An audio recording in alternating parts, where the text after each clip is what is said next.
si è sbagliato di grosso, tanto è vero che tra un po' c'è un'udienza della causa perché l'ho dovuto citare tramite i miei legali e dunque poi sapranno loro cosa fare. Abbiamo, diciamo, chiarito Sì. questo punto. Andiamo su un altro lato. Io prima di andare su un altro lato, io so che qui ci sono tanti giovani cantanti Sì.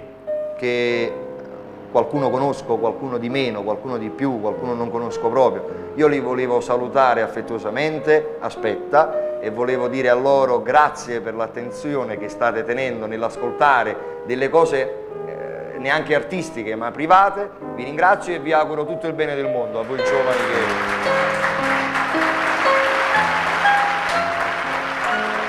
Però io voglio sapere una cosa da te adesso. Ma mica è una gara qua, no? No, assolutamente. Dunque posso citare uno che... Certo.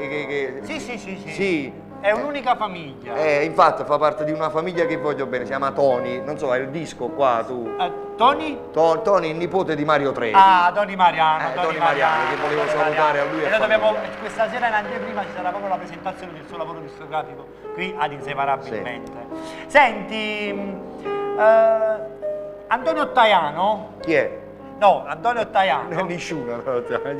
Bionda o bruna? In che senso? Come donna. La donna ideale per Antonio Tajano. Ah no, io sono daltonico, per me un colore vale l'altro, non fa differenza.